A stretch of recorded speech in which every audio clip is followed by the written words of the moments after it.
Meeting will come to order. I'd like to welcome everyone to our May the 4th, 2026 meeting of the Castle County Board of Commissioners. If you would, join me in a moment of silent prayer followed by the Pledge of Allegiance.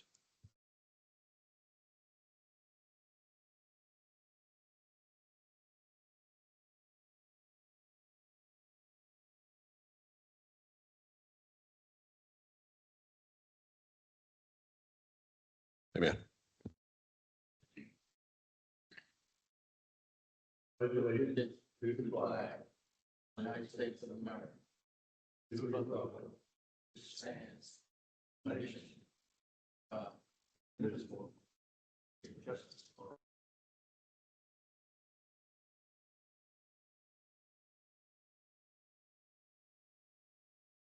Public comments. There's no one signed up. Recognitions. I'll start with you, Commissioner Claggett. I don't have any. Commissioner Ingram. Commissioner Rose. Thank you, Mr. Chairman. This may take a few minutes and I do apologize, but some of our citizens may know and some of them may not know. This past weekend, we saw an enormous amount of college kids descend on this county. They descended here as a result of a college party that was promoted online. And just in my opinion, the promoter that put this on probably sold an unprecedented amount of tickets. We had between 3,000 and 4,000 people showing up to this event, which was held up off of Highway 150. I, for one, can attest to Caswell's resources being strained. I was one of the ones out there working at night. Every officer working for the sheriff's office that was available was called out.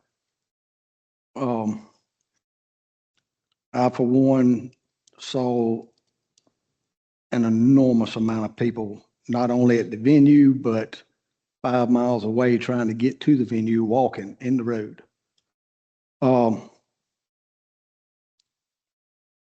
Myself as a commissioner, not a law enforcement officer, I'd like to thank Sheriff Durden and his staff that worked well into Sunday morning to see that everybody got out of that venue safe and nobody was injured.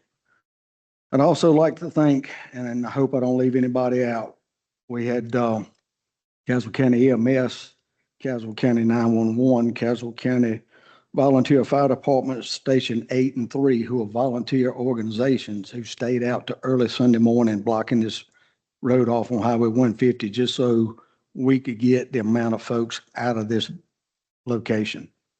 Castle County Emergency Management, North Carolina State Highway Patrol, members of Caswell, Person, Orange County were here to assist us. We had members from Alcohol Law Enforcement, Alamance County Sheriff's Office, and Rockingham County Sheriff's Office. Because of the teamwork between all these agencies, like I said, we were able to get everybody out of this venue. There were a lot of vehicles that were towed and a lot of people that were unhappy. And, you know, it is what it is. But we did not have any injuries as a result. And I'd just like to thank everybody that had a hand in that. Thank you, Mr. Chairman. Commissioner Smith. Yes, sir. I'd just like to take a moment to recognize John Yarber for his recent promotion to Director of EMS. Mr. Totten. Mr. Holt. All right, gentlemen, the consent agenda, excuse me, consists of tonight's meeting agenda along with the open session minutes from the budget work session on 4/20, as well as our regular meeting on 4/20. Any corrections or additions to the minutes? Do I have a motion consent agenda be approved?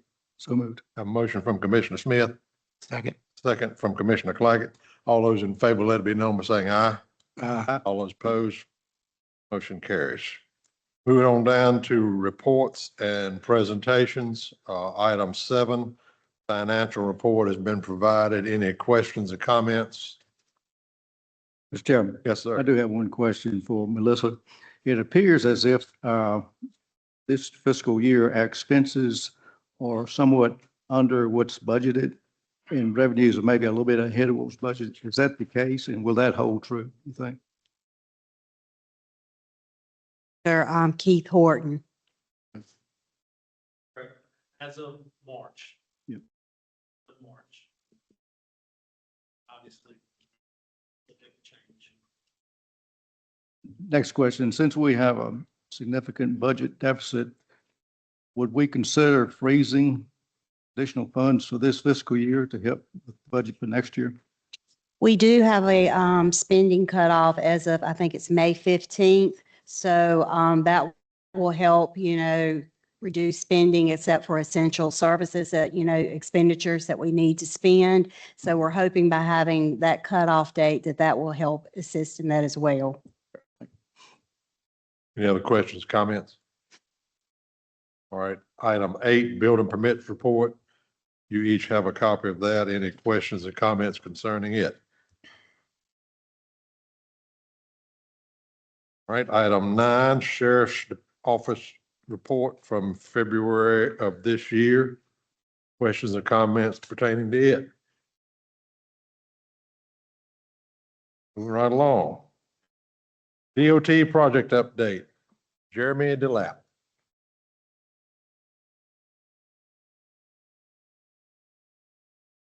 Chairman, Commissioners, thank y'all for having me. Thanks for the opportunity. And I apologize for not getting here sooner. I went to the last place we met last year and found out I was in the wrong place. So anyhow, so just bear with me on that. So yeah, y'all reached out. We got some project update meetings. All right, great. We got our PowerPoint up here. So go ahead and topics of discussion. Well, first of all, let me step back here. I got Jacob Harris with me today. He's the resident engineer in our office, and he's been administering these projects in Caswell County. So I brought him along today in case we, got some questions that I can't answer. So, as you can see, we're going to talk about the NC 86 US 158 bridge replacement, and we've got Dog Branch coming up. It should be let Thursday. And then we've got another bridge project on US 158. This one's actually in Rockingham County, but it's right in there inside Rockingham. So I feel like it would benefit to discuss that one. And then some future projects coming up, NC 150 and the NC 87 passing lanes, and then some resurfacing and some AST treatments that we've got as well. So NC 86, currently, we're using our temporary on-site detour. They're moving along good. We're on schedule. They poured the bridge approaches, and they're waiting for those to strengthen to get the closures done. Hopefully by the end of June, we'll be able to swap the traffic back over onto the new bridge. And then, of course, crews will be out there still tearing down the temporary bridge and, doing any kind of erosion control, fixing the ditch lines, that sort of thing. So that one's moving right along. So Dog Branch Road, if you're familiar with it, it's up there off NC 62 in Milton. About 3/10 of it is paved already, and then the rest of it's unpaved. So the whole project's about a mile, and we're looking to go in. It's like I said, it's going to be let on May the 7th, and this is the first time we've done a unpaved road through a contract. Normally state forces do these kind of projects, but this one's going to be let out to contract, and it's going to probably be in 3 different phases.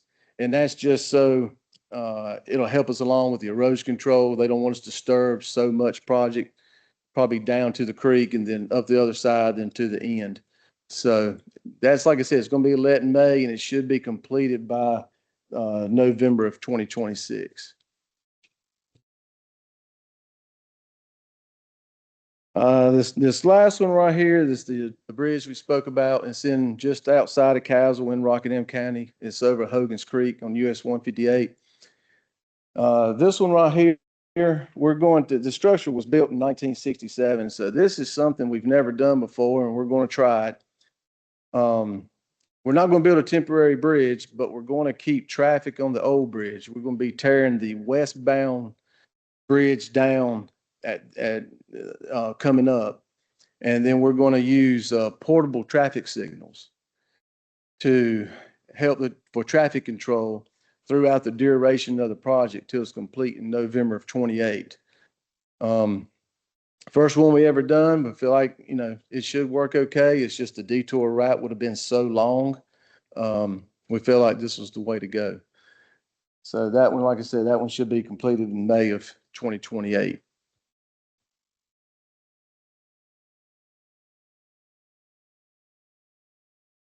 Some future projects we got coming up. The intersection at NC 150 Ashley and Camp Springs. They're going to convert that two-way stop to a four-way stop and change the beacons to red flashers. That was just due to some crash history they had there, and four-way stops the most safest thing you can have. So that's where we're going. And that's anticipated let in July and to be completed by January of 27.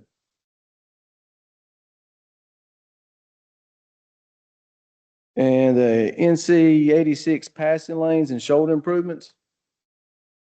Still working on those. They're 25% of the plans are complete, and they're looking to let that in March of 2028 and anticipated to complete in fiscal year of 2031. And the last page there is some resurfacing and AST treatments that we've done over 25 and 26. As you can see on there, they're performing AST operations in the 2026 preservation.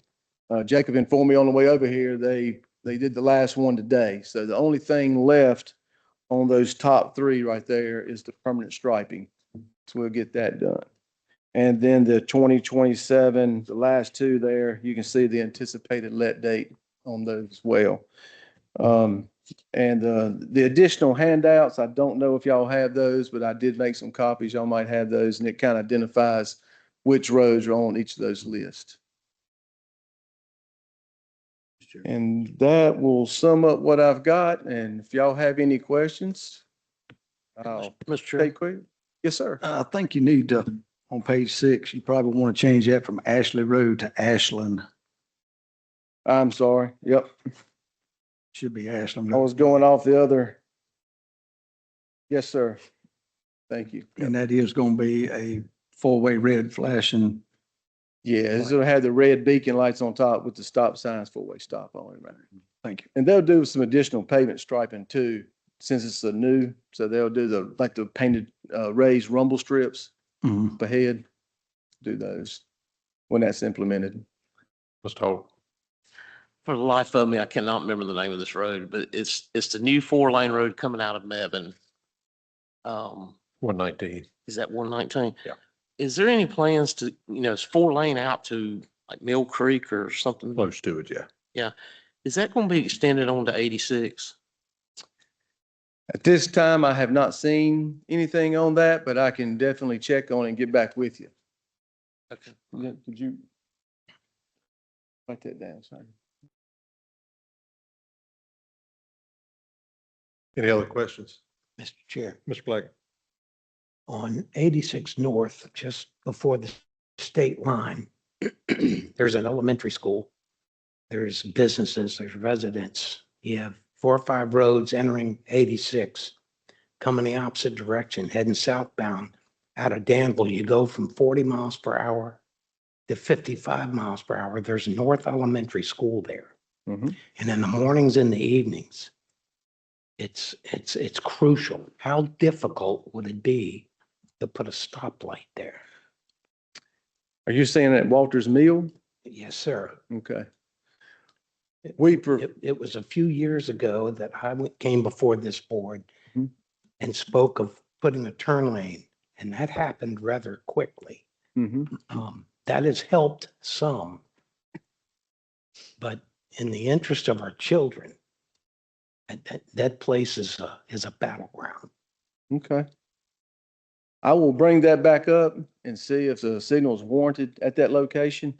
But I know we have been over the past few months working with our MSTA group, with North Elementary School about how we can, keep traffic from queuing onto Walters Mill. Hmm. And so we just got off discussion last week on that about doing some school improvements. So yeah, we've got that ball rolling, Thank you. sir. Mr. Any Chairman. Jeremy, over the last couple of years, I know we've been quite a bit of discussion about what to do with, as far as realignment Highway 86 and Old 86 at the ABC store. Yes, You sir. know, there was some talk of maybe realigning that. There was some talk about a roundabout and even a four-way stop. What's the most recent update on that? The last thing I heard on that, I think they was pushing for a signal again and it didn't warrant one and they didn't want to put a signal in. But the last drawing I had, that it was definitely a realignment. And I'll have to see kind of where they are on that schedule as well, but I hadn't heard anything of that in probably close to a year. So let me see where we're at with that one as well. I have one other thing for you. Yes. Back probably 40 years ago, the state had what they call a property owners participation plan, where if you wanted to have a private road, and the state would take it over, and they would go in and do the grading and put stone down and so forth. And then to get it paved, the property owners would pay approximately 1/2 of the bill, and the state would pay the other half. And then actually it was funded through property tax over 5 years. Mhm. Is that plan still in effect, or is that something that could ever come back? Because it would be one way of getting private secondary roads paved if owners wanted it bad enough. You talking about roads that are on the system now or private? It could be a gravel road on the system now. On the system now? Mhm. You can bring it to a gravel road as long as it was platted before 1975. Mhm. Now, the property owner participation, never dealt with one of those before, because like I said, that was 40 years ago. I don't know if that is an option now or not. But I can check on on that. I It mean, certainly works. We did one in 1985, I think, on Bill Smith Road. okay, That was just a state road, gravel road, and dust. You know, it was really normal problems with a gravel road. But the landowners decided they wanted to put the money up, and the state put the other half, and it worked out real nice. okay. So I'd like to take a look at that again, see if that's even on the radar. Is there a certain road in mind or? No, just for property owners in general, Okay, secondary roads. okay, Yep. Thank you. absolutely. Any other questions? I got a couple. All right. I'm curious as to how the DOT determines when they're replacing a bridge, whether they replace it in place or they move it like they did on 86 going to Danville. You know, just shift it over, slight curve both ways. Right. Then this one down here is being replaced, putting back exactly where it was. And the only reason I bring this up is those 5 fatalities that have happened down there since that construction's been going on. What determining factors go into that? One is right away acquisition to see if that's there and see if the property owners are willing to give us those easements in order to build temporary bridges. Another one is environmental impacts, to see what kind of impacts and what we need to mitigate in order to put those temporary bridges in to allow that. And then they look at the distance, the length of the detour. And of course, they take emergency services and that sort of thing into situations that as well. Next question or comment, I guess. I see a lot of 4-way stops going in. The last one I've noticed here in the county, maybe the most recent one was 119 and 57 and some more. 4-way stop, less than 6 months ago. That's correct. How does the state determine when to install 4-way stop? What factors go into that decision? I'll leave that up to my traffic designers or traffic services, but they look at the crash history. If somebody comes to them and says, hey, you know, would this be a candidate for maybe a roundabout or a traffic signal, things like that, they'll look at the different alternatives. And data has proven that 4-way stops are the safest intersections that you can travel around and budget. I mean, putting in a 4-way stop is definitely a whole lot cheaper than putting in a roundabout or having to maintain a signal. So that's That's some of the criteria they look at. Well, three, and I know I've brought this up to DOT probably 2 years ago, three intersections I wish y'all would look at. It's 119 and 158, 119 and 86, and 86 and 49. You Okay. know, we all, I think the majority of folks complain about how fast people drive up and down 86. Put a four-way stop out there. They'll slow them down for a while. Yeah. But you know, a safety thing, especially 86 and 119 and 119 and 158. On 86, when you're sitting at the stop sign on 119, if you're headed north, that southbound lane of 86, where it's running towards South Elementary School, there's a pretty good knoll right there that traffic can pop over rather quickly. Same thing at 158 and 119. If you're sitting at 119 still going north, 158 east going towards Roxborough, pretty good knoll and a curve right there. They'll pop over fast, right? And 49 and 86 is just unbelievable in the morning with folks coming out of 49. They do not stop. If you can be 200 yards away from them, they're going to pull out because they're on their way to work. They just keep going, keep going, keep going. Okay. That's three intersections I would really like for y'all to study on hard and see if there's anything can be done there. Well, what we'll do is we'll put those and I'll send them to traffic services and let traffic, do their investigations and see what they can do. Good, man. there. Appreciate it. Yes, No sir. other questions? All right, Jeremy, thank you for coming. Appreciate it. Uh-huh. Thank you. All right, item 11 is the Child Fatality Prevention Team, Emily Finch and Danielle Elmore.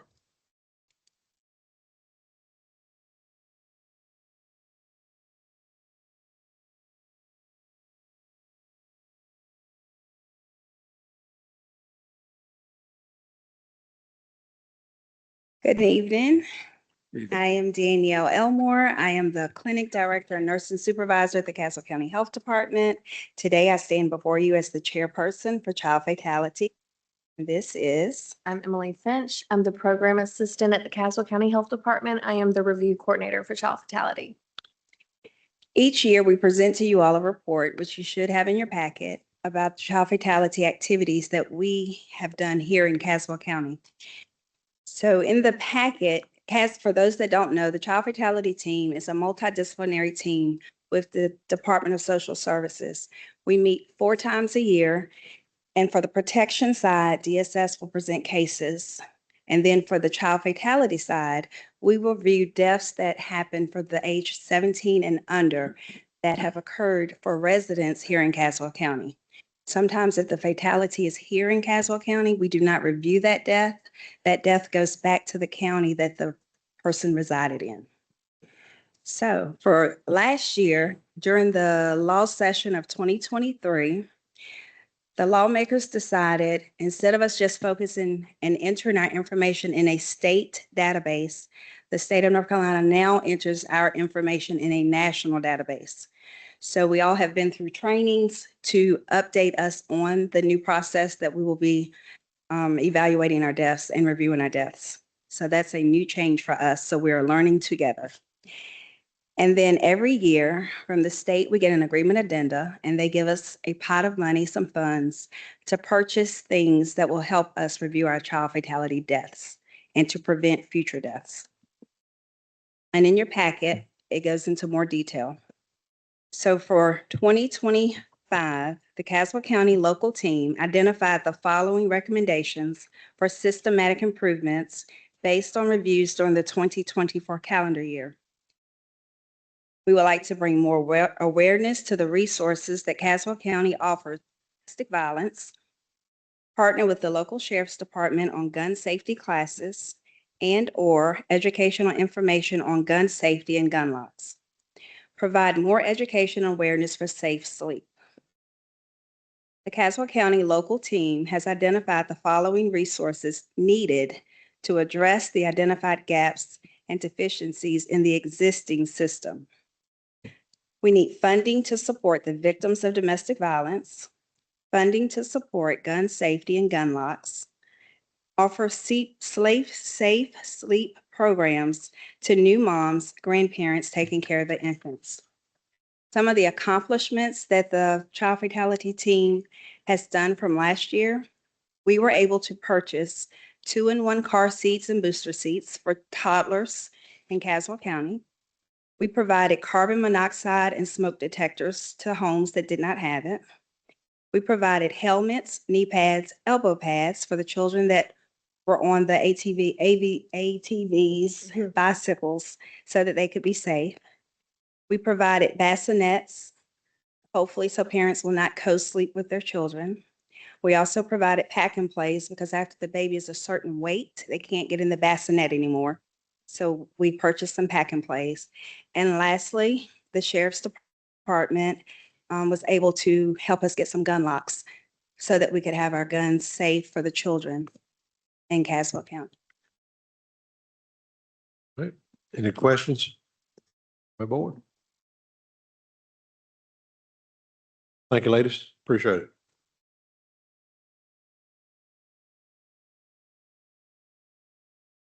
All right, item 12, economic development updates. Bo? Thank you, Mr. Chairman and members of the board. This has been a slow month. I don't know if it's just because of going through budget processes, because people have just hit pause on the button, but not a lot of activity, especially at the state level. So I think there's been, in the last 3 weeks, there's been like 4 searches out there for buildings and places to locate business. So hopefully after this next month or 2, things will start picking up again. Right now, I'll go through this list. You all have it in your packet. The Pelham Industrial Park, continuing to work with a marketing company on developing a marketing plan for the design and the information to put on that to help market it. And also, so we don't lose the bubble on this, the signage that was talked about a few months ago, and also the site prep out there preparing a lot for a business. So just to keep that kind of in the forefront there. And I'll let the county manager talk to the next one there. Met with the website designer to discuss the layout and design cost for the county website to include the economic development. I think we've come up with a good design, and I believe the proposal is tonight. Is that correct? That's correct. Okay.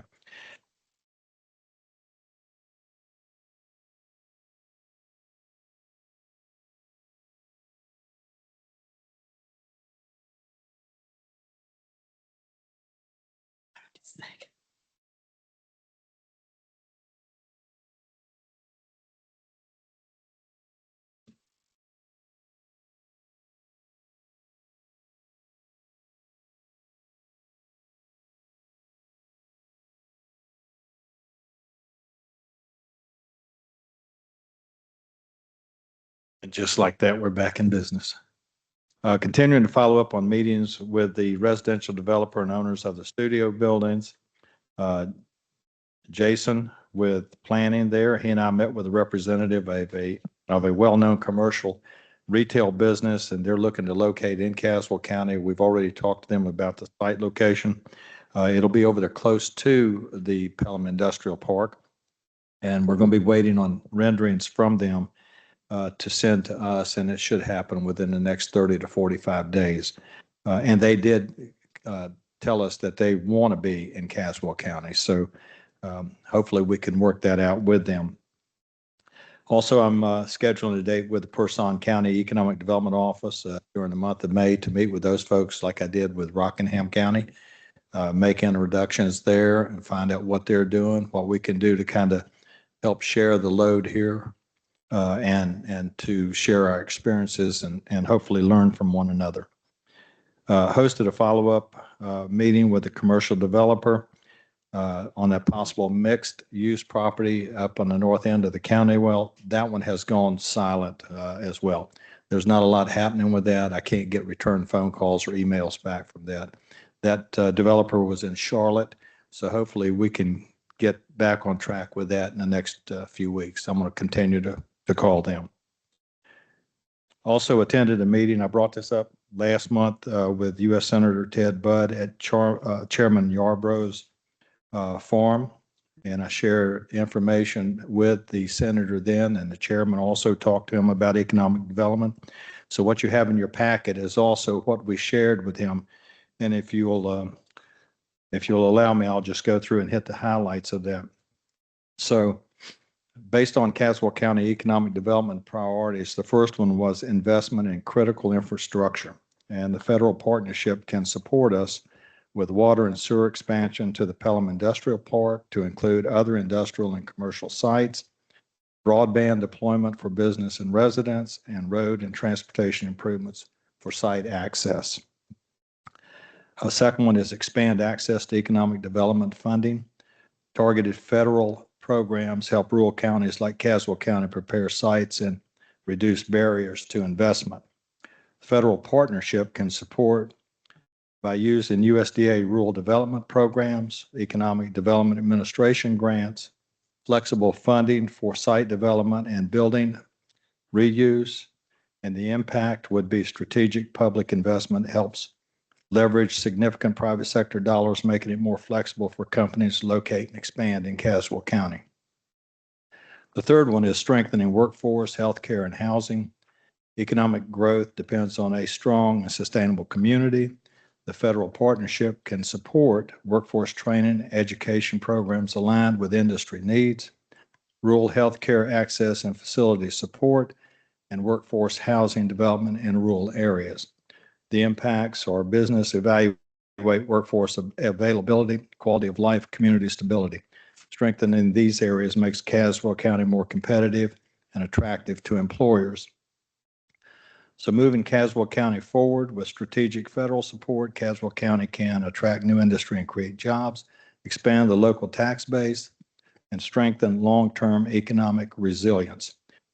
Though that's a synopsis of the handout that we did give to the senator. Hopefully, when we get ready, we'll be able to touch base with him and he can provide support in getting us the funding we need to move forward. Also, I am attending a data center conference on Wednesday. It's about 2.5 hours. It's about primarily the Southern Virginia, Northern North Carolina area here on data centers and how they impact the area. I know you all are aware of it, but the Berry Hill mega site just west of Danville, they just made an announcement out there. They're going to have a data center go in. It's going to have a power plant there. They're going to employ about 2,000 people. I'll provide a data sheet to you probably at the next meeting so you'll be able to understand the impact that's going to take place. The area does not have the housing. That's that's just right in our face right now in order to accommodate all these workers. And so I think Caswell would be positioned to have the housing that would be needed by those folks that are going to be working on that plant, and also for the ones that are going to be working there for the long term, for the 10, 12, 15 years down the road. So I'll bring you the data sheet on that once I get it Wednesday and share that. And that's it. That's all I've got for tonight's meeting. So I'll be glad to answer any questions or try to. Any questions? Mr. Chairman. Yes. Ken, like we talked Yes, before sir. the meeting, we would like to be in a position where we can get some of this spinoff of all the industry going in Pittsylvania County and city of Danville. You know, we don't have their infrastructure, but we do have properties that would suit many, many needs, whether it be warehousing or distribution or what have you. So we'll just keep our name out in front of the people, the right people. Maybe we can get some of that work too. Right. And another thing is we have not forgotten about the work you've done on this sign and the subdivision work for Pelham Commercial Park. But I think Melissa's working on a grant right now. If that grant doesn't come through, then we're going to bring it back up again. Okay. And I will say one other thing. I just thought about it. Carolina Core, which Caswell's part of it, out of the Triad, they just did a site developers conference. They attended that. And of course, they pitched Caswell along with all of the other counties that belong to the Carolina Core. So we're not forgotten, if you will, on the big stage out there. So talking to these site developers, is a big deal, and getting their name out there is very important. I didn't go to that, but they sent me the information based on who they talked to and some of the outcomes. So I just wanted to share that with you also. Any other questions? Mr. Chair. Yes. Yep. Ken. Yes, sir. I think it's maybe the third bullet says, met with a representative of a well-known commercial retail business looking to locate next to the Dollar General across from the ABC store. Mhm. And waiting on rendering from the company. Also, they are the process of doing their due diligence of the location identified. I was just wanting a little clarity on that because it's not the family, the Dollar General. Is there ABC store across from the Dollar General? I don't think it's directly across from it, but it's right there in that vicinity. Okay, so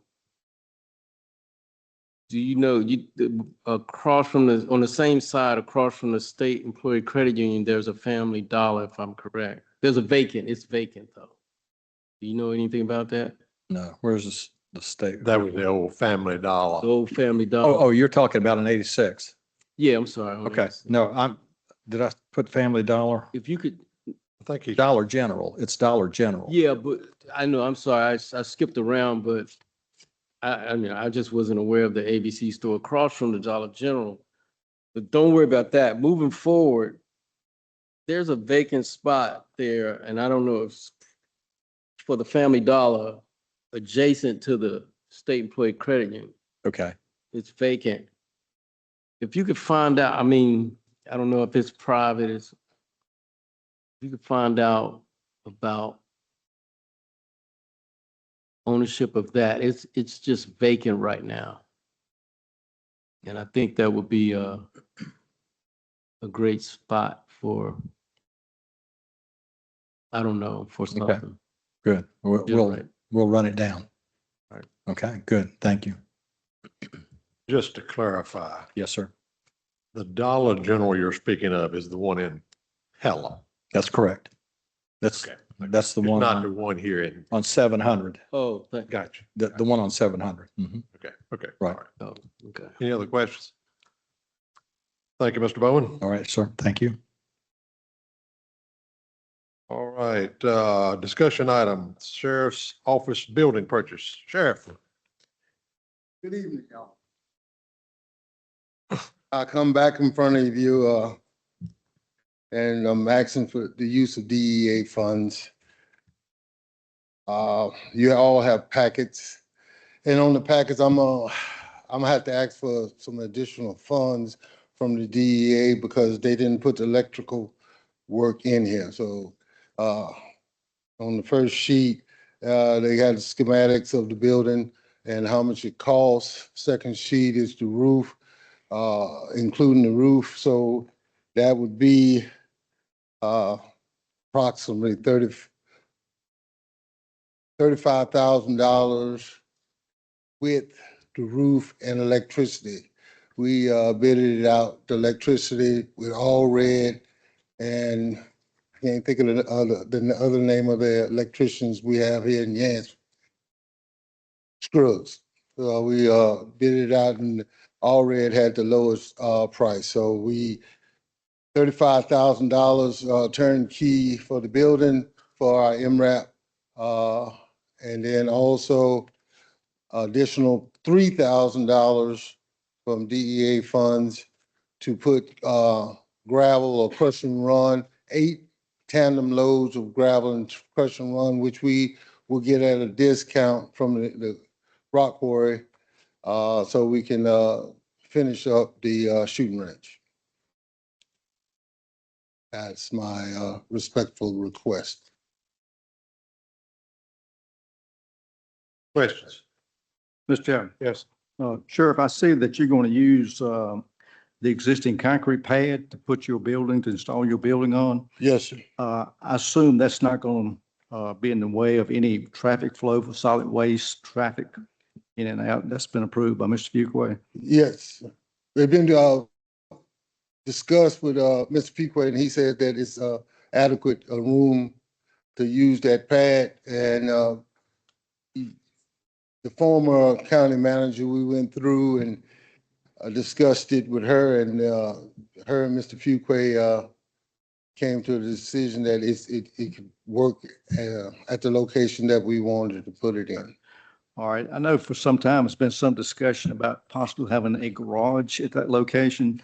Would this structure be big enough to maybe serve as a part-time garage too, or change oil or what have you? I smile because Mr. Fuquay demanded that he have one of those bays. It's 3 bays, and he requested a bay. And Well, I promise you, he didn't tell me that. yeah, well, don't get me wrong. He fought for that bay, and he got that bay. So yes, sir. Any other questions? Mr. Chair. Sir, Mr.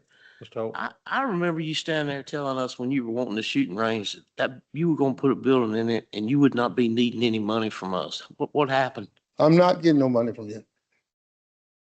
I'm not. I told you that I was going to use DEA funds, and that's what I'm using. DEA funds. Okay, so this 3,000, That's $3,000 coming from the DEA funds. okay. And yeah, I'm not. That was the deal, and I don't renege on the deal. Mr. Platt? This additional concrete that's needed, Yes, sir. what's the cost of that and where's that coming from? That I don't know.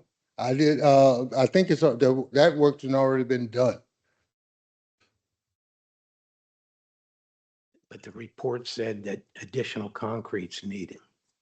Footers were needed. Now that one you have to talk to Mr. Fuquay. That was put in my briefing, and I mean I see you thinking right now, but I'm telling you, it's put in my briefing, but it's not part of my discussion.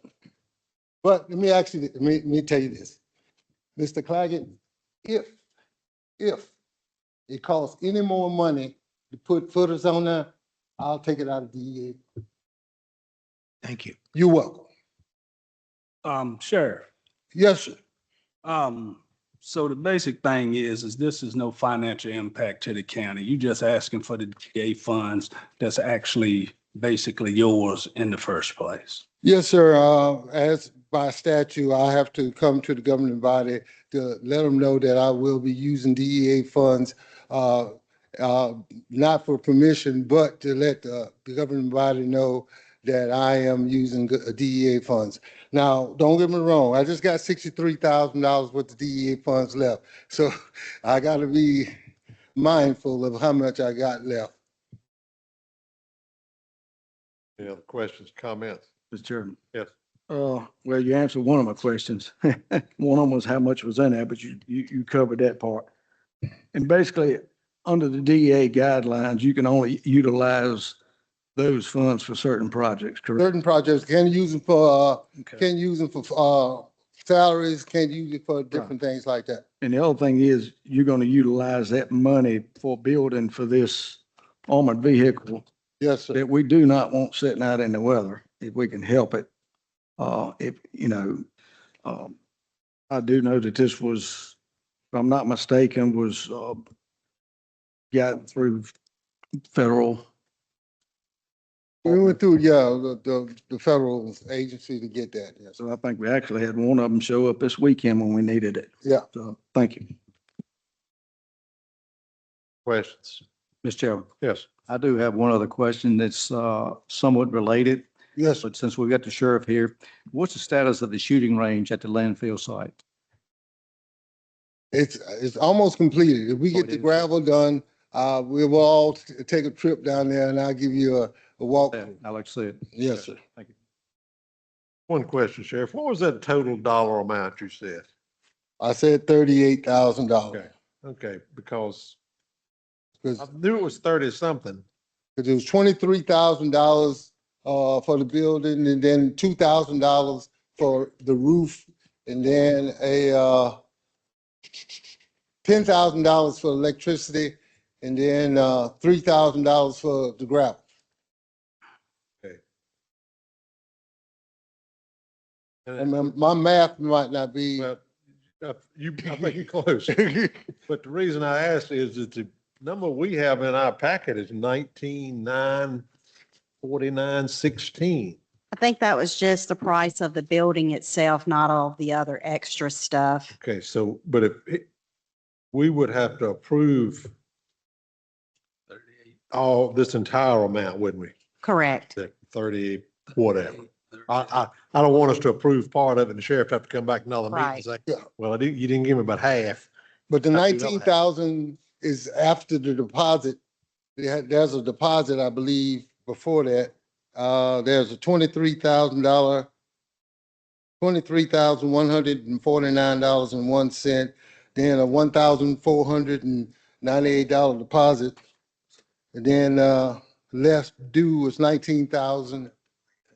And then on the second page, above a insulation roof, $1,920. And not shown is the electricity. Because we was waiting on that and the package, you already had the package. Yeah, but what I'm saying, Mr. Rose, if it's gonna all be DA funds, Correct. and he asked the board to expend those funds, we need to approve that total dollar amount and not just part of it tonight, or whenever we do it. What I'm saying. His numbers are 30 some odd thousand. And what we've got here is 19 something. I think that's just for the building. That's not Correct. everything else. It was just for the building. Give me that number again, Sheriff, at 30 of what? 30. $38,000. I'm asking for $38,000. And just because, what you just said, I don't want to come back and ask for more. Gotcha. All right. Gentlemen, this was a item up for discussion. But we can take action on it if the board sees fit. What's the pleasure of the board? Mr. Chairman, Yes, sir. I move to approve the building project as presented and authorize use of DEA funds in the amount of $38,000 to pay for the project. We have a motion from Commissioner Smith, Second. second from Commissioner Ingram. Any more discussion? Hearing none, we'll proceed to vote. All those in favor of allowing the sheriff to expend up to $38,000 of DEA funds, please let it be known by raising your right hand. All those opposed, motion carries. Go, Sheriff. Thank you. I appreciate it. God bless all you. All right, item 14, budget amendment number 20. Mr. Wallington. Mr. Chair, Board, Madam Manager. Back in November of 2024, I requested from this board a first draw of $2,250 from an agricultural sign grant from the North Carolina State Grange. Promptly spent $1,886 and was told to leave a little behind in case our citizens needed post and hardware for these signs. No one needed the post and hardware. So it left a balance of $363.94. Finance placed this money in an advertising line item under the planning department. At the end of the fiscal year, this money obviously went to general fund. On June 25th of 2025, I requested an extension on the grant, allowing us more time to spend the remaining $2,250. The Ag Advisory Board's been working hard over the last few months trying to get out the signs that I bought on first draw. The deadline, the new deadline for the extension is July 1 of 2026.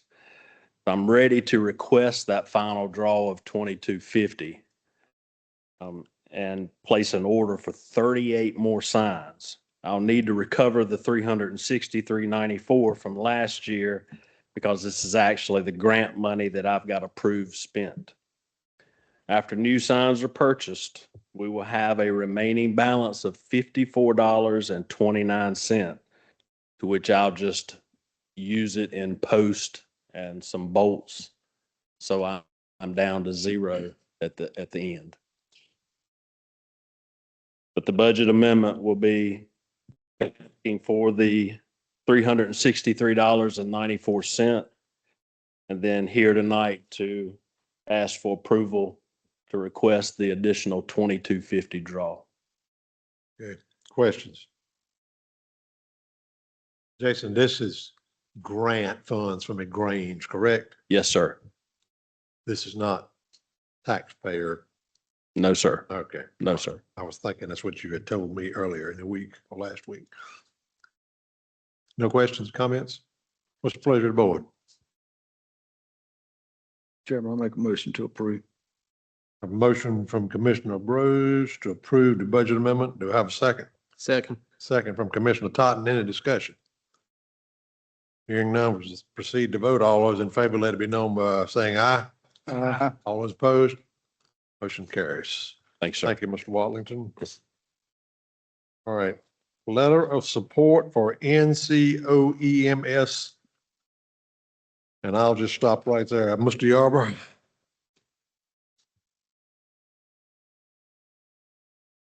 Good evening, Commissioners.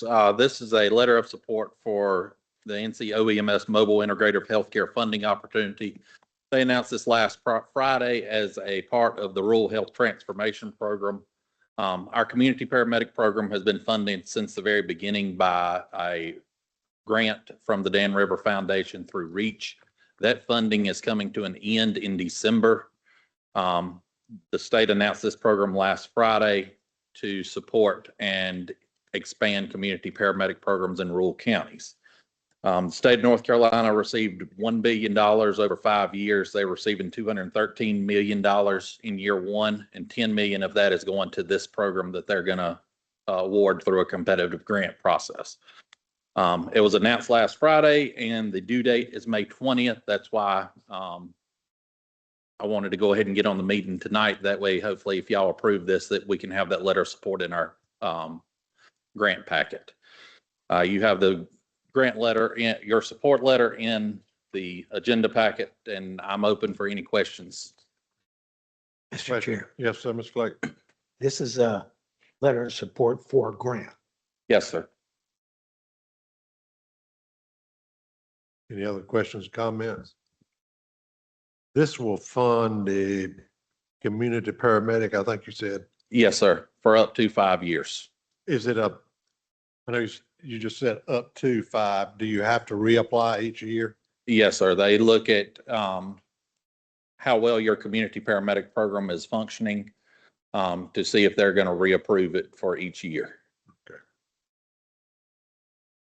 But otherwise, the community paramedic program runs out of funds. In December 31st. This year. Yes, sir. What's the pleasure of the board? Mr. Chair, I move to approve the letter of support for the Caswell County EMS application to the North Carolina Office of EMS Mobile Integrated Healthcare Funding Opportunity. Great. I have a motion from Commissioner Ingram. Second. Second from Commissioner Rose. Any discussion? All those in favor, let it be known by saying aye. Aye. All those opposed, motion carries. Thank you, you. sir. All right, the item 16, County Register of Deeds Records Retention and Disposition Schedule Update. Madam Manager. This item is the updated 2026 County Register of Deeds Records Retention and Disposition Schedule that's issued by the State Archives of North Carolina. The update will replace the previous 2012 schedule, so action is required to stay compliant. The schedule outlines how long records must be kept and when they can be destroyed in accordance with state law. Many records, such as land records, deeds, and vital records, are required to be retained permanently due to legal and historical value. The state archives provides authorization for records destruction, meaning counties cannot destroy records without following this approved schedule. Adoption ensures the county remains in compliance with the North Carolina General Statutes, Chapter 121 and 132. There's no physical impact associated with this item. The schedule must be approved by the Board of Commissioners and signed by the Register of Deeds. So bottom line, this is a routine but required update to ensure proper record management, legal compliance, and preservation of important county documents. All right. This is a state requirement that has to be done periodically. Correct. Any questions? Mr. Chairman, Yes, sir. Melissa, is this basically the change is the detention period for certain documents? Is that the big, I mean, there's so much in here, it's hard to really pick out what they're Correct. changing. And also, I mean, it's been since 2012 since there's been any updates by the state for this particular disposition and record retention policy. So I'm sure they've updated, some of those retention policies as well. Any other questions? Do I have a motion to approve the updated County Register of Deeds retention and disposition schedule? So moved. I have a motion from Commissioner Claggett, Second. second from Commissioner Rose. Any discussion? Hearing none, we'll proceed to vote. All those in favor, let it be known by saying aye. All those opposed, motion carries. All right, website upgrade, Madam Manager. We discussed this as a discussion item at our last meeting on April the 20th. And the item is for approval of a website redesign for Castle County to improve the overall functionality and user experience. The current website will be upgraded to a more user-friendly, mobile responsive, and easier to navigate for all users. It will also ensure that we're following ADA compliance. And the new site will include better organization, quick links, and improved search navigation features. And like I said at our last meeting, they had said that if your site is more than 3 to 5 years old, it's almost like a dinosaur, obsolete. Ours is, and it is due for an overhaul. So it will incorporate a modern design standard. And I know we included, and I think we did again, some pictures of the one in Reedsville that it would kind of mirror the look that they have. So just to go back through about the cost and support, it's a one-time design cost. It can be between $3,500 to $4,500, depending on the final scope. The optional support that I discussed at the last meeting, I thought that we should do the $250 a month minimum or hourly, because if you do it by hourly, it's $150. So it would be cheaper to bank those 3 hours.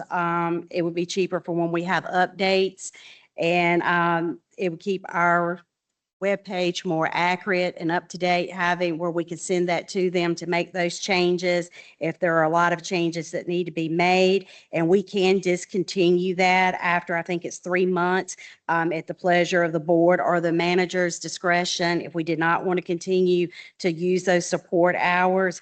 We did confirm that there are no banked unused hours. So we do not have any that are banked at this time from where we've, have used them before. So the bottom line is that it basically will modernize the county's website, improve accessibility and usability for citizens, and provide a more efficient platform for staff to manage content going forward. And we do have that in the economic development budget. It is available, those funds. And like I said, once we see that, if we don't see that we're using a lot of those hours that we can get for $250 a month is 3 hours. We can stop that after, I think, a 3-month period. But I do think it would be critical for us to include that as part of the package, just because you're getting this up and started, and there may be, some necessary changes once we get this going to keep everything current and up to date with all our departments. And this would be for all the county department websites, including CoSquare as well, because I asked. Questions? Comments? What's the pleasure of the board? Mr. Chairman, Yes. I move to approve the website design upgrade at a cost of $3,500 to $4,500, depending on final project completion time, and to authorize the optional monthly payment services of $250 per month, which may be discontinued after 3 months at the discretion of the Board of Commissioners or the interim county manager. Have a motion from Commissioner Smith, Second. Second. second Commissioner Totten, I believe it was. All right. Yeah, I guess. Okay. Sorry. Any discussion? Hearing none, we'll proceed to vote. All those in favor, let it be known by saying aye. Aye. Opposed? Motion carries. All right, social media policy. This item was also presented as a discussion item at the April 20th meeting, where the board requested additional information and revisions. The policy before you today reflects those request changes, which are highlighted in yellow in the document, where it says this policy applies to all county employees, elected officials, board and committee members, volunteers, interns, and independent contractors, vendors, and consultants who are authorized to access or represent the county on official social media. So we did add that language in there that was requested. The purpose of this policy, like we stated at the meeting on the 20th, it establishes clear, consistent guidelines for all departments on the use of social media. It ensures communication is accurate, professional, and aligned countywide. It supports transparency and improved communication with the public. It will define who can post and requires training for authorized users.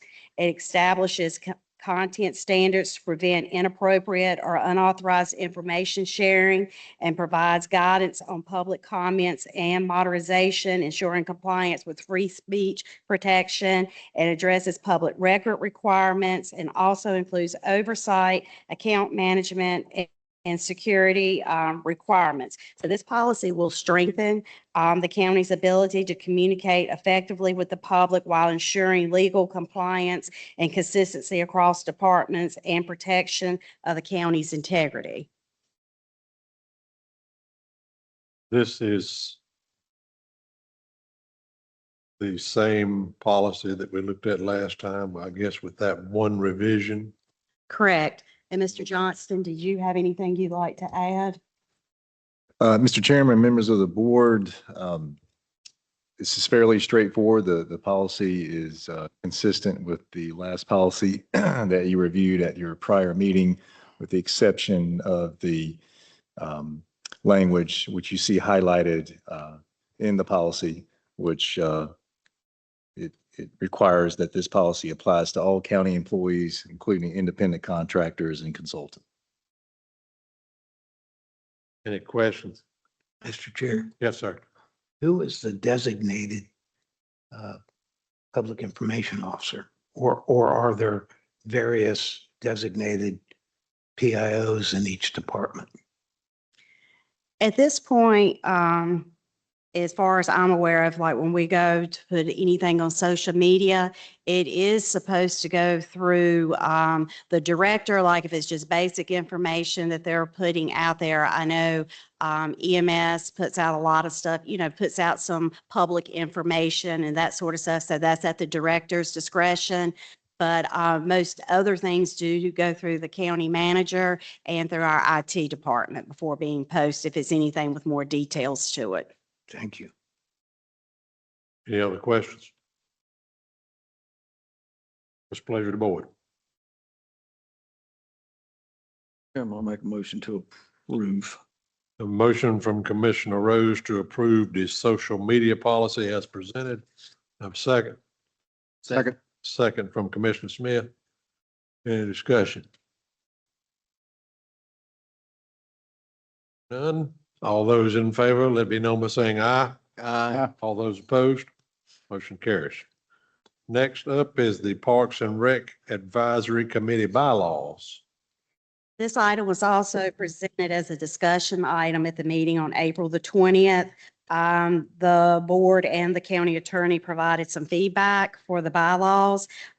Before you today, the bylaws reflect those requested changes with updates clearly identified, and they're highlighted in yellow also for you to see those changes have been made. And the purpose of this committee is to establish a Parks and Recreation Advisory Committee to serve as a liaison between the community, staff, and the board. And the committee is an advisory only and does not have decision-making authority. The key highlights, it defines the membership, terms, and appointment process by the board. It includes attendance requirements, conflict of interest, and nepotism provisions, outlines meeting schedules, quorum requirements, and public meeting compliance. And it clarifies the committee's roles in supporting and improving park and recreation programs. So these bylaws formalize the structure and expectations of the advisory committee, helping to strengthen park and recreation programs and community engagement. All right, Mr. Attorney, I guess you've looked this one over. Yes, sir, Mr. Chairman. And again, the changes you see highlighted in yellow are as a result of discussion at your last meeting, and more specifically to add the nepotism clause and incorporate it into this policy. Any questions, comments? Do I have a motion to approve the Parks and Rec Advisory Committee bylaws? Motion to approve. I have a motion from Commissioner Ingram, Second. second from Commissioner Rose. Any discussion? All those in favor, let it be known by saying aye. Aye. All those opposed, motion carries. All right, item 20, resolution opposing modifications to county property tax authority. Madam Manager. Yes, I've included this in your packet because this is a resolution that is supporting local control over property tax authority. It is part of a statewide effort that's led by the NCACC with multiple counties taking the same position. And why this matters is that the state is considering considering changes that could cap or limit property tax increases and shift decision-making from local boards to the state legislator. So most counties, and I would think this would be our county position as well, property taxes are, and it is for Castle County, our primary stable funding source for essential services like our public safety, EMS, schools, and infrastructure. Local governments are best positioned to make tax decisions based on community needs, and limiting this authority and giving it at the state level could reduce services or delayed projects and increase fees or financial strain on the county. So there's no right now direct impact, but the bottom line is that this resolution affirms the county's position to maintain local decision-making authority over property taxes and oppose state level restrictions. So if the board is so inclined and would like to take part in this resolution, I can present this back to the NCACC, and when they're doing some of their legislation and lobbying, they would have this Caswell as one that is against this tax modification. Questions, comments? Mr. Chair, Mr. Clay. this appears to be somewhat of a double-edged sword. How would this proposal by the General Assembly affect the North Carolina present use value system, hearings, and the Board of Equalization and Review?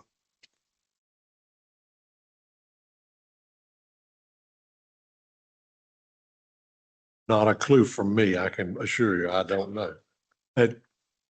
Any other questions, comments? Yes, Mr. Chairman. Mr. Rose? I'd just like to remind the board, back in 2023, our tax rate was 0.7719 cent per 100. After that reval went through, we dropped it down to 0.618. I hope I'm correct on my figures. I think I'm close. That was a 0.1539 cent reduction. Now, the amount of what your property was worth went up based off of the reval. but we went back to revenue neutral with it. So I don't think that, in my opinion, I think, we have been very well poised to do the best we can for the taxpayers. Now, there could be some entities out there that are gradually taking it. I don't know. But I do know just based off of those numbers, we have taken it back down. That's all. I just wanted to give this board an opportunity, if you were so inclined, if you would prefer to have control at a local level, this is your opportunity to let, the county's voice be known. And the NCACC, would help represent, Caswell in this, being opposed of it, instead of it being where the state can cap where we're at with our taxes. Any other comments, questions? I kind of agree with Mr. Claggett. Right now, it would be a good thing for the taxpayer, but you never know what the state could turn around and do. And I'd rather leave the control here. I go back to a comment that was made during our retreat back in March that, if this goes through, it's going to be kind of like robbing Peter to pay Paul. We're going to be dependent on his state for more funds, and whether or not we get them is a great unknown. This, I hate to even use the phrase, but this is the only taxing power that this local board has is property tax. This is the only way that, we can generate revenue to provide services for the citizens of the county. And if we lose that ability, I don't know where we'll be at. Or I just don't. And all this is a resolution saying we more or less, we want to keep local control Correct. over Correct. property tax rates. Nobody wants to pay any more than they have to, I can assure you. I got one question for the county attorney. Maybe he can answer it. Russell, let's just say this thing does get put on referendum at the ballot box. And let's say it passes. Could Charlotte Mecklenburg determine if this passes, or is it going to be county by county? Do you know? Commissioner Rose, I actually have the bill pulled up right now. It appears this is House Bill MCFY-226, which was originally filed in March 18th of this year. And as you mentioned, it does appear that the bill would allow for a constitutional amendment if the majority of the voters of North Carolina approve the resolution. It appears the North Carolina general statutes currently limit the authorization of property taxes to a maximum rate of $1.50 per $100 of value. So I assume that cap would be modified. And Commissioner Rose, it appears, based upon my limited research, that the majority of the voters of the state would decide the results, not county by county. That is my interpretation. And if I find out differently, I'll make the board aware of that. Thank you. Well, if it's a amendment to the state constitution, in my mind, it would be statewide.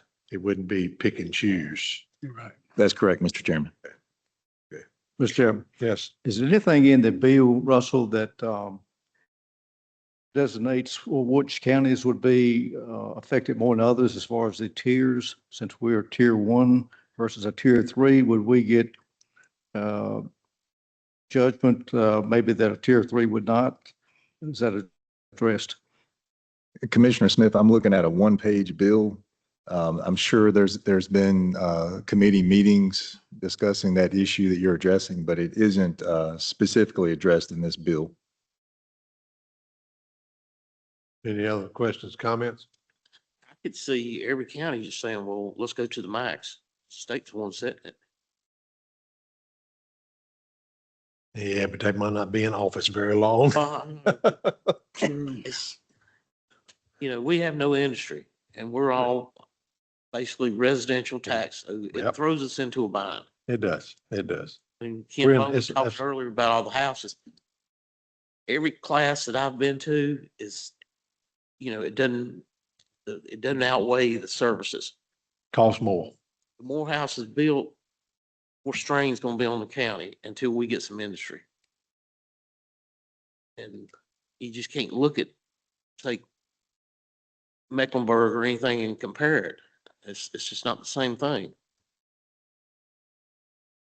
Any other comments? Mr. Chair, Yes, sir. I just feel like right now, like you said, the only thing that we really have is the taxes. And right now, I just feel like it should be stuck with us as a county being able to determine that and not the legislators itself. And I'm just thinking with other things that we've had, say for instance, the opioid. The state received a lot of money with opioid. And to throw it out there now to say about modification, there were other counties that received far more money than we did, and they will receive far more money than we are over the next 18 years. So that's why right now, I'm about being able to keep it ourselves. Mr. Chair, Yes, sir. I've always believed things should be accomplished at the lowest possible level.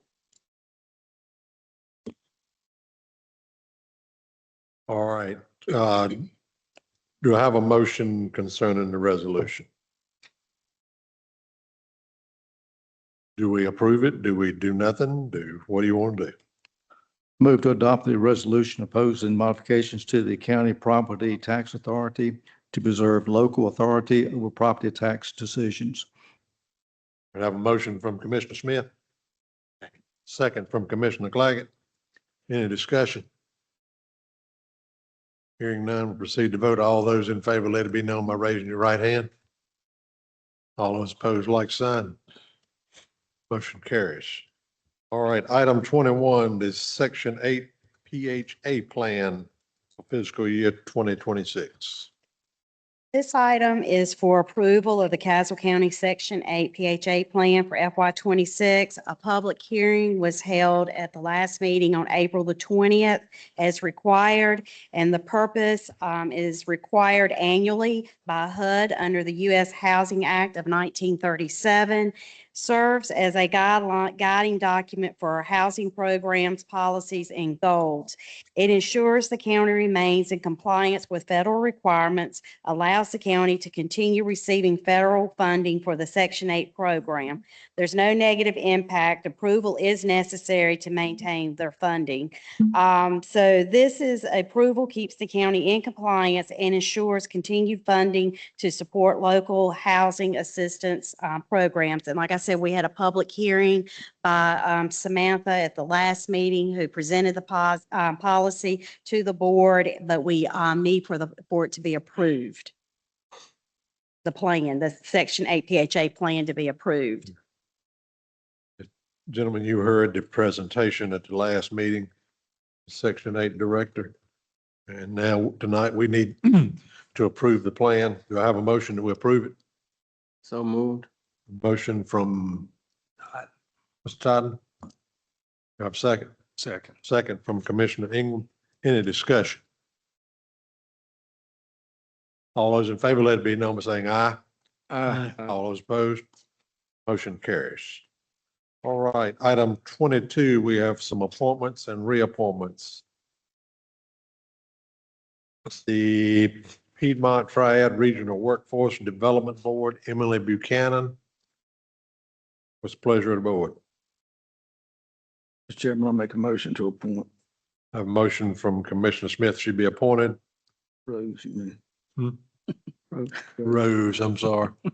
Mine went blank for a minute. Rose made the motion. I have a second. Second from Commissioner Smith. All those in favor, let it be known by saying aye. Aye. Was opposed, motion carries. Next appointment to the JCPC.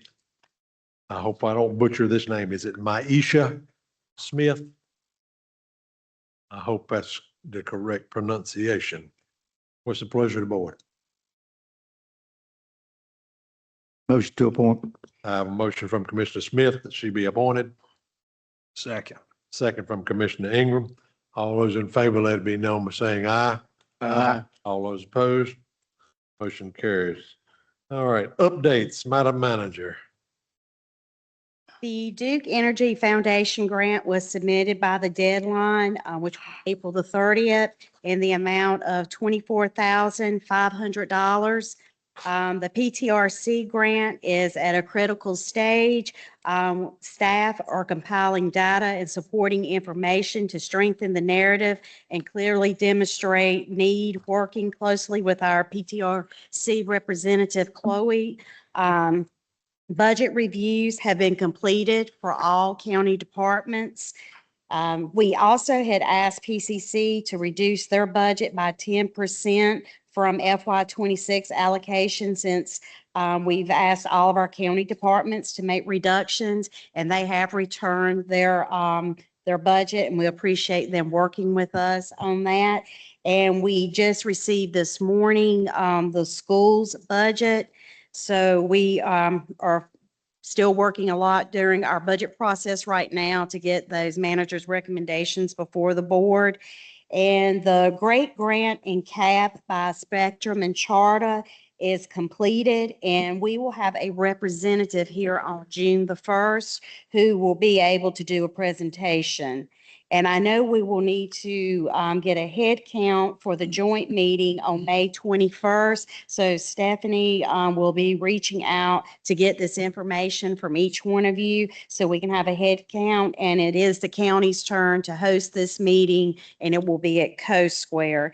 And then just to kind of off of kind of the comments that Mr. Rose made about the event this weekend, the county does appreciate and extend to all our agencies and staff for their coordination, professionalism, and teamwork in managing the situation that we had over the weekend. Mr. Attorney. Thank you, Mr. Chairman. Just an update here on the Cherokee tobacco sewer line easement. That easement between Caswell County and State Line Developers LLC was recorded at the Caswell County Register of Deeds. So we were able to approve that. And with Commissioner Claggett's request, we updated the Exhibit A also to reflect the State Line Developers LLC as opposed to a regular corporation. Also continue to review public records requests as they come in, along with county contracts. The most recent of which is a contract for the replacement of the roof at the EMS building. And I'll have more updates for you in the closed session. Thank you.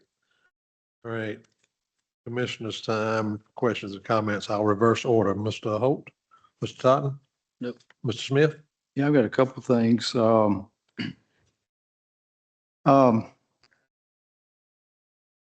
want to know more about what we're doing as far as the budget.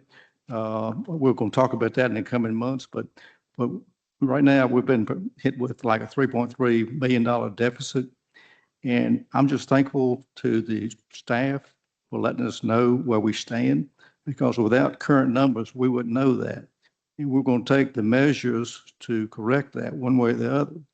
But it didn't start with this board. It's been going on for some time. So, you know, here again, thank you for at least letting us know where we stand. Commissioner Rose? Thank you, Mr. Chairman. Just briefly, getting back to my thanks of everybody that helped us weekend. As everybody knows, we are a few positions short, and I know we're in a budget crisis or budget in the middle of budget process, and everything is tight. But I think we just need to be really aware that when things like this happen, we need every available person that we can have there. Secondly, Madam Manager and Mr. Attorney, and I think Jason's already gone. I would like for us to look at something, whether it be some type of permitting or some type of ordinance or something, that when these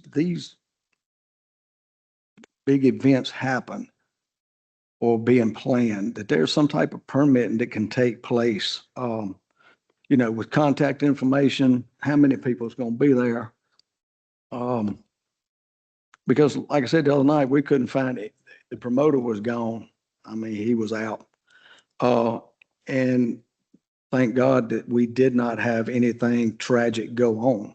But I think we as a county need to look at something to have some type of permitting ordinance or something in effect that says, hey, this is what we're looking at doing. This is how many people we're going to have there.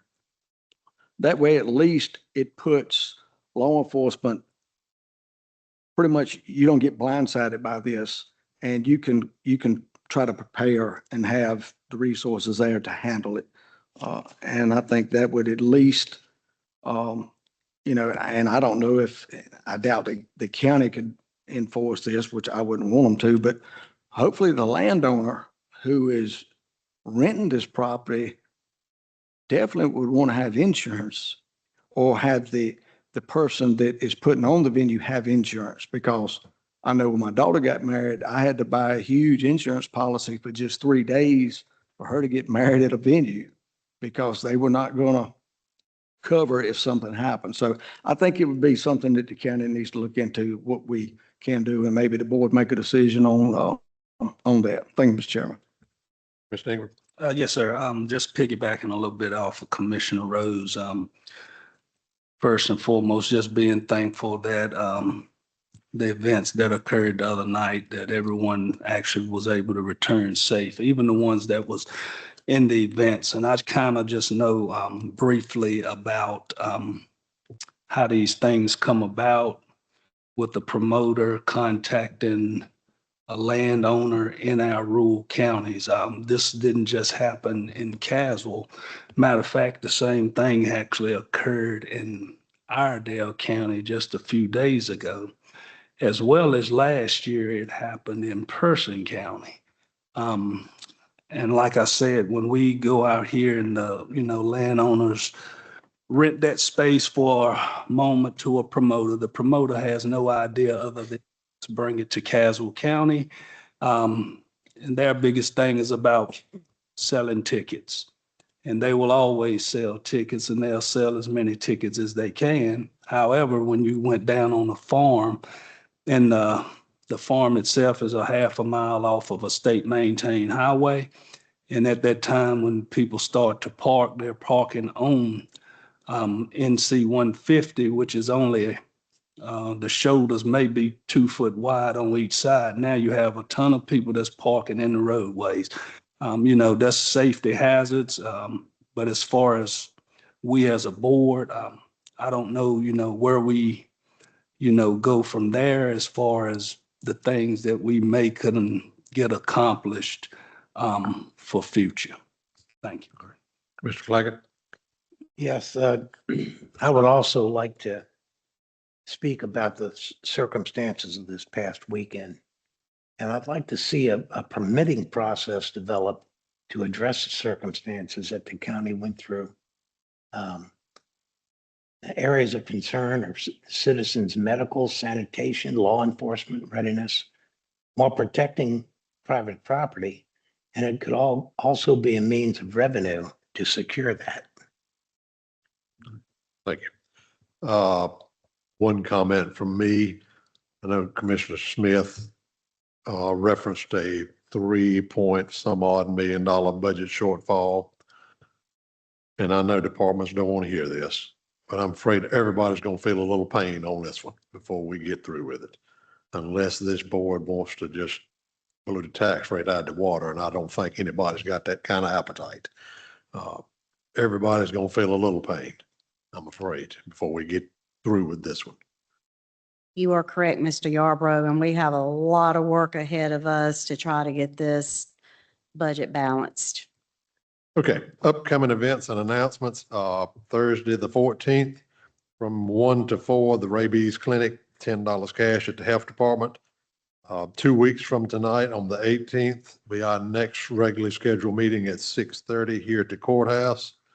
And on the 21st, as the manager has mentioned, county will be having a joint meeting with the town of Yancville and Milton at Co Square. And Stephanie, you will be contacting the commissioners to see who's going to be able to attend. All right.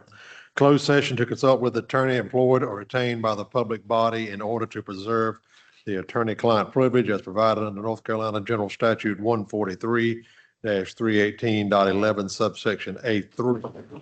Do I have a motion to go into closed session? So move. A motion from Commissioner Ingram, Second. second from Commissioner Rose. All those in favor, let it be known by saying aye. Aye. All those opposed, we now set in closed session.